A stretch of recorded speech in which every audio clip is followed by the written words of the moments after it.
Ladies and gentlemen, welcome to another very special episode of Candid with RMT. And today we have with us Mr. Manoj Singh, sir. Hi, sir. Welcome to Candid with RMT. Thank you, Raghu, for taking our time today. So, sir has been a senior vice president of Society of Indian Law Firms, a regional president of Indo-American Chambers of Commerce, former member of Governing Council of National Law University, Delhi, former chairman of Executive Committee, Bar Council of Delhi. Sir, let's talk about your journey from the very beginning. You didn't inherit a legacy chamber, sir. You built SNA law offices from scratch in 2002. What was the moment that you decided, sir, that you will start your own thing and not join a chamber, sir? I have practiced for a very, very short time with some lawyers, and I was in the chamber of, I must say this, that because I learned so many things there. I was with the senior counsel, Mr. Anil Kher, for some time, and the nuances of trial, perhaps I was very lucky that I was under him for a certain time, because I learned a lot there. So, and then I decided to start my own practice, and when I started my own practice, I decided to convert into a more organized practice, right? So there is no difference per se in a chamber and a small law firm, right? And way back 23 years, when we are talking about in 2002-3, the distinction was not very firm. So any law chamber which was a little bit large in size, having 5 to 10 people, or any law firm having only 5 to 10 people, they were running in the similar fashion. That difference or that distinction has been more wider or more visible during the last 10 to 15 years, I would say, right? So yes, I started it from zero, but everybody started from zero only, right? You may have some legacy in the sense that some parental background may be there, but finally, why we call it a practice? We call it a practice because you have to do it every day. I mean, any lawyer is as good as his last brief which he has handled. So there is a little requirement of legacy, there is a little benefit of legacy. It cannot take you beyond the point. Right, sir. Like sir rightly said, practice is day in, day out, consistent results. So if you're looking to practice and build your practice, then that is something you have to keep in mind. So moving on to your early years of practice, sir, what were those one or two tough moments that defined you in those early years, sir? See, to be very honest, I mean, 25 years back, 20 years back, most of us were lawyer by chance.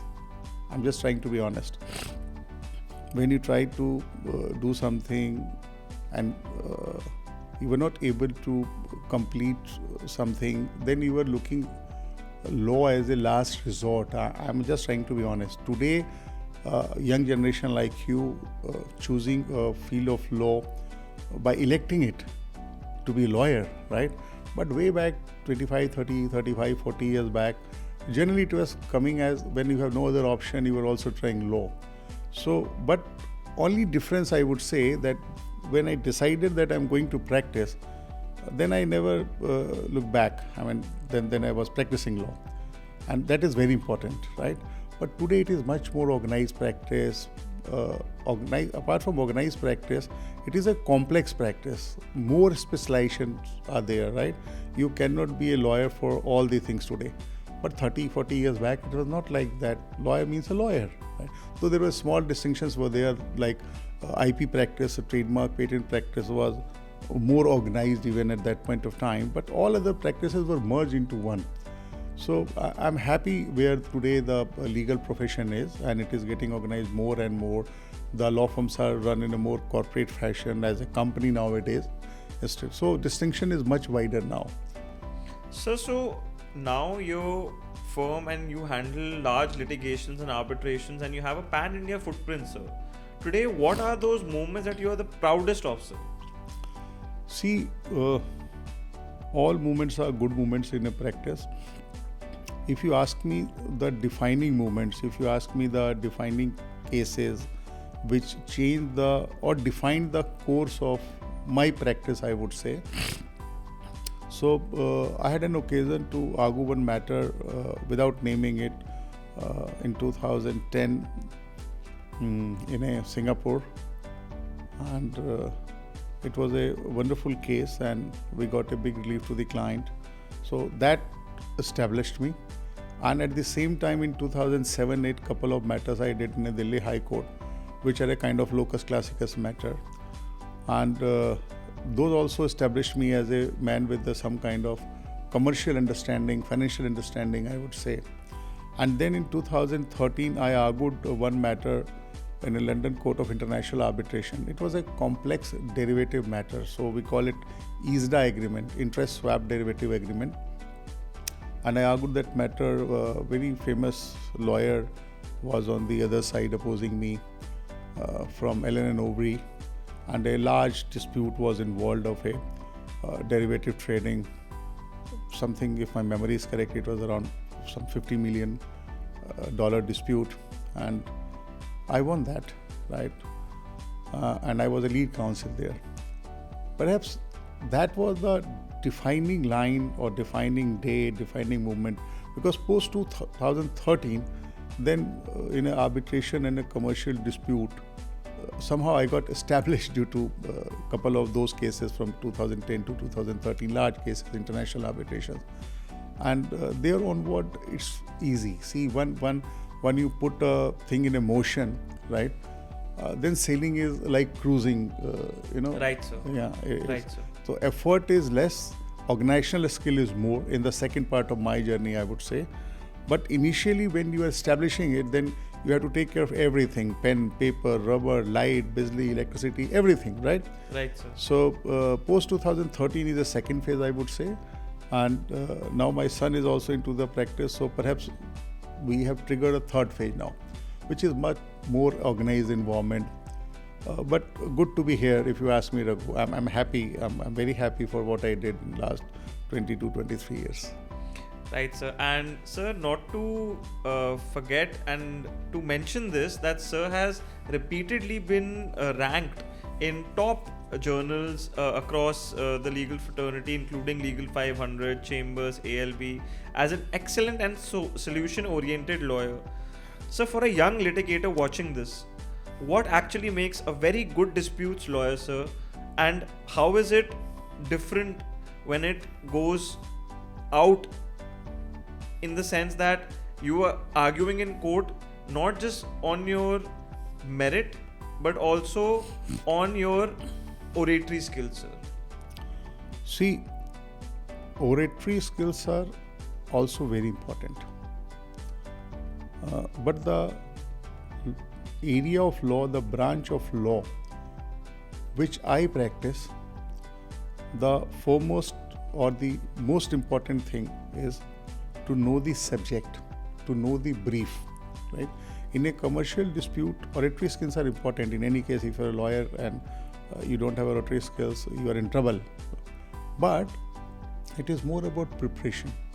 So your question can be answered in a two way.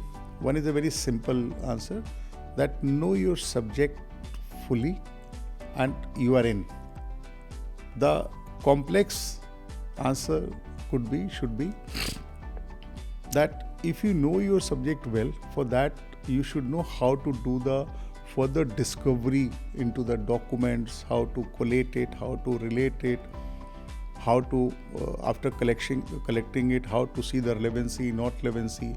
So essentially you should know the law very well. Generally the perception is, I'm saying it how I feel. The perception is, if you have an oratory skill, you are a good orator and it is done. It is not like that. Oration is very, very important, but knowing the subject and knowing the law well is most important. Today, to all young lawyers, my suggestion would be, know the law well, the procedural law, evidence law well, and then know the subject well. And nobody can stop you at all. There's no problem. I mean, you're a first generation or second generation, it doesn't matter. You're coming as a second generation lawyer, may have some edges, some initial arrangement thing, पानी बिजली बत्ती का इंतजाम नहीं करना हो सकता है, बट आपको finally you have to do practice of your own. Right, sir. Yeah. So know your subject well, know the law well, know the procedural law well. Because law is procedure, sir, at the end of the day. Sorry? I'm saying, sir, law is procedure at the end of the day. If you know the procedure, you know. I'm saying in a complex form, it is a mix of all. You should be good at oration. That is the last thing, or when you present your case. But 80-90% to me is in a core is to prepare it well. Right. And for preparation, your tool is knowing the procedural law and knowing the evidentiary law. Right, sir. So moving on to results and ethics, sir. We are often in a dilemma where we are supposed to choose between either results or ethics. Where do we draw the line, sir? And how have you ever faced this, sir, in your life, where you had to forego of your ethics to gain good results? How did you tackle that, sir? So, see, there cannot be a very binary answers to this kind of question, right? It is a very these are very relative terms, right? So, take example, a criminal lawyer, right? Somebody is accused of murder or a rape. So, whether that person should not be having any lawyer, because it's a question of ethics. Somebody is accused of rape, somebody is accused of murder, crime against the society, against the mankind. So should he not be entitled to get the defense lawyer? Or if defense lawyer is representing such kind of people accused of such kind of heinous crimes, so the ethics of the lawyer should not permit the lawyer to take up the cases. It doesn't work like this, right? To me, ethic is not in the subject matter. Ethic is in the practice. Once you take up the case of the client, then you give your full effort to it. To me, that is the most ethical thing to do as a practitioner. So to me, we must ask question to ourselves that after taking a case in hand, whether we go for full out effort or not. If not, then that is a problem. Then if you are not doing this justice to your practice, slowly system, client, people, environment, society will identify you as a lawyer who never gives a full effort to the matter, and you will see the result as a practitioner. Either you will go up or go down. Yeah. So to me, in a nutshell, ethic is all about how you take up your practice, how serious effort you put into it. It is not related to the subject matter that you should take up the case of a murder or take up the case of the rapist or not, because everybody at the end of the day has a right of free trial. That is the basic cornerstone of the judicial system. Right, sir. Yeah. So please, my request is, you are also young, very sharp lawyer, Raghu. You need to understand about which ethics we are talking about. Right, sir. There is no ethics in the subject matter when you take up the case. Ethics is in the how you practice your own field, that is law, as a practitioner. Makes sense, sir. Makes perfect sense. For all the political buffs out there, sir is contesting for the post of member in the Bar Council of Delhi elections that are coming up in February 2026. So you have seen the bar from the very close quarters, sir, as a litigator, as a firm leader, and as someone who's deeply involved with the bar institutions. When you look at Delhi today, sir, what are the three biggest problems that the lawyers are facing today, sir, especially juniors and first generation lawyers? Yeah, so that is a very good question, I would say. So again, there are two ways to look at the question. One is, what are the problems, and the second way to look at the issue in hand is, what are the solutions? And I can answer your query by answering the solutions also. And I will connect it with your ethic question. Question back to you. As per you, how many % of lawyers give their full effort and attempt to the matter in hand? And don't answer me. think in your heart, think in your mind, right? So first is, the problem is we must be a full-time lawyer, and that is the solution also, right? The second problem is that to the beginners who are coming into the practice, I know it's a controversial statement which I'm going to say, but I would like to say it. There can be a minimum wages act for even a labor, supervisor, anybody in this country. But Raghu, you are yourself a lawyer. Whether there is any bottom line minimum wages prescribed for the junior lawyer hired by any company or any law firm or any lawyer chamber? No. Absolutely not. You and me both knows the junior lawyer, sometimes people pay 5,000, 2,000, 3,000, 6,000. What is this? You cannot hire a labor for approximately less than 20,000 or 90,000 rupees in a month.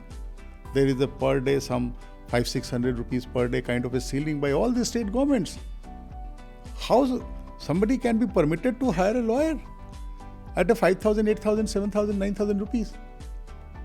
I mean, the counter argument could be that, oh, then lawyer should negotiate salary. Then why not a supervisor or a labor or a workman should also left to negotiate it? I mean, the new lawyer coming from different kind of background, coming to this kind of large city, coming into the practice as a first generation lawyer, he also require and should be given a such kind of protection. And why not? Absolutely, sir. Yeah. Sir उनका argument ये होता है sometimes कि they are learning, हम वो सीख रहे हमसे, हमें भी उस टाइम पे इतने पैसे नहीं मिलते थे तो हम क्यों इतने पैसे दे. That is what they how they justify it, sir. Probably good defensive justification, but same applies to the labor.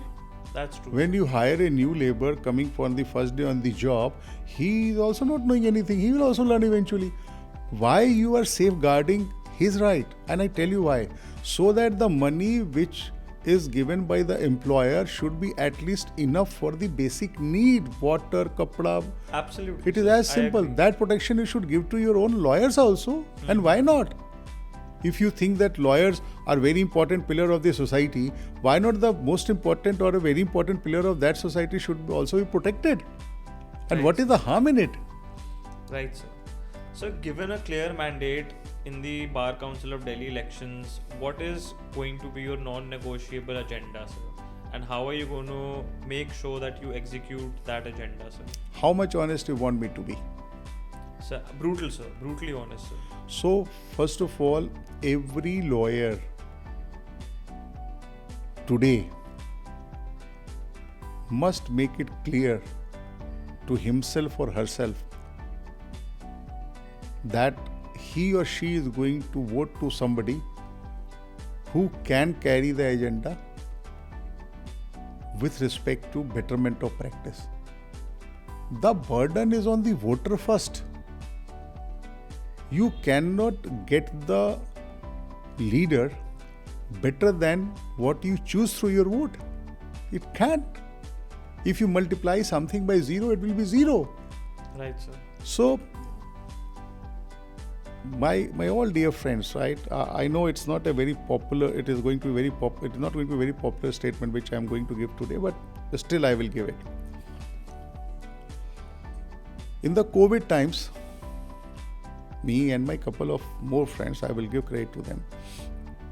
We thought of COVID, thought of helping lawyer friends, and then we put a system of checking that whomsoever is having a COVID and he is a lawyer, some money from the fund of the Bar Council of Delhi should be imparted, should be given to those people who are in COVID trouble, because COVID was a scare to mankind, right?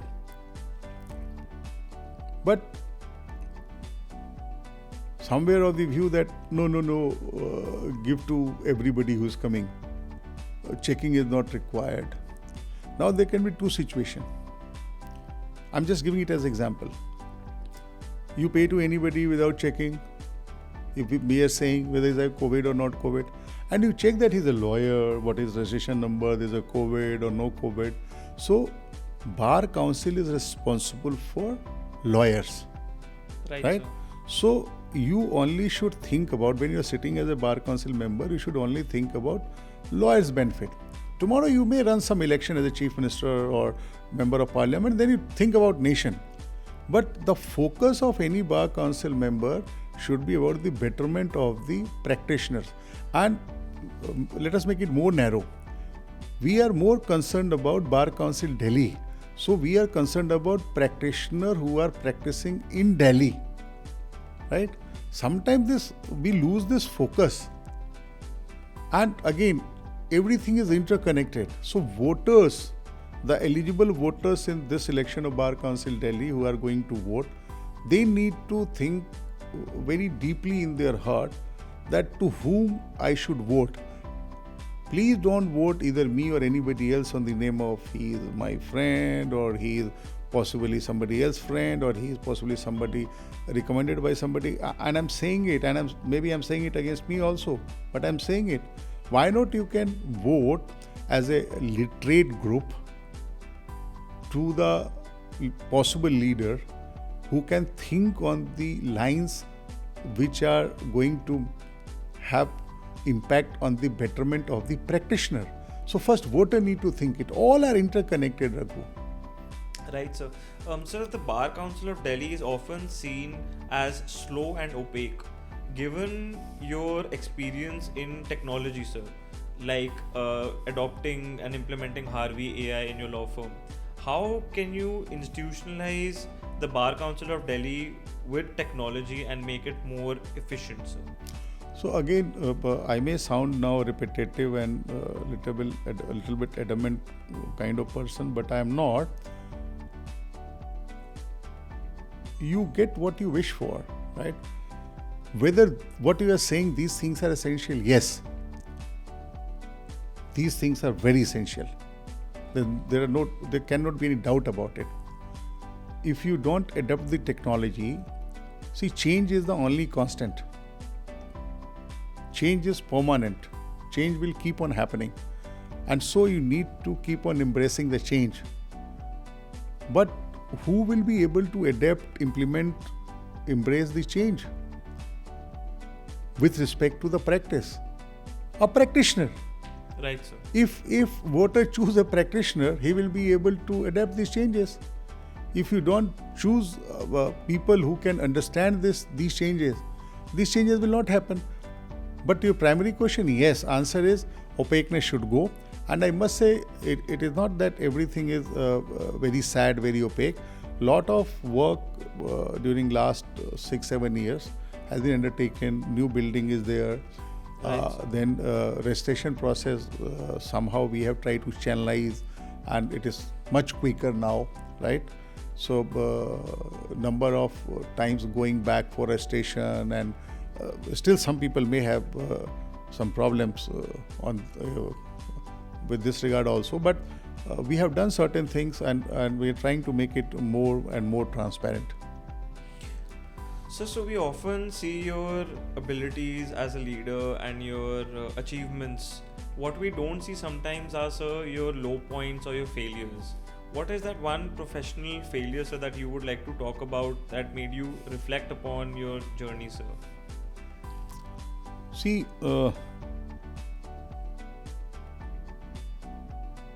I started practice late because I was writing some competitive exams, etc. Today, I think, had this my first option to practice the law, and I could have started couple of years in advance, then perhaps I could have done better, because some more chances I could have taken, some more experiments I may have undertaken, and something more I could have done. So I suggest that all young friends coming into the legal profession, please don't commit the mistake which I committed. Don't take up this profession as a last resort, as a second option or a third option when we are not able to complete some competitive exam. Still some people write competitive exam and take admission also in LLB. that will not take you very far. I mean, that is one low point, and I think that was my mistake. But like we say, sir, we learn from mistakes. So I'm sure you must have learned a lot, sir, from that particular mistake. That's why I'm sharing it with you today. Right, sir. So what does a typical day in your life look like, sir? So I am now old man. I mean, by all means, I mean, age is catching up. So typical day, I start quite early, right? And I try to finish my all priorities, or at least marking my priorities for the day, maybe by 8:30, 9 a.m. So till the time everybody get up and back to the office or wherever they want to go, I try to finish my most of the work in the early time and in the morning time. And then this is very important. And then now I mostly practice arbitration only, or advisory on the commercial dispute side. So after that, every day in the evening, I have a still habit which I am very proud of, to read something new before going to the bed. And this has helped me a lot. This is also advice to the young guy, that try to read something new every day, a page or 2 or 3, doesn't matter. But every day you're adding up something. Raghu, perhaps this is the most apt time to tell you something. How old are you, by the way? So I just turned 13, November 25, sir. You turned 30? 30, yes, sir. Okay, so Raghu, see, the most active professional period is till 65 years. Though people say that lawyers never retire, I agree. But you are most professionally active till 65. So if that is correct, so you have 35 years of the active practice from here. Right, sir. 35 years means how many weeks? Multiply it by 52. You have 1750 or 1800 active professional weeks in a hand. So if you will learn every week one new thing, even then you will be able to learn 1800 things in your whole of your active professional life. Right, sir. You need to understand this pace of time. It keep on passing. Time shall not be wasted. Somebody who is starting his career at 25, active life is 40 years, you have 2400 weeks only.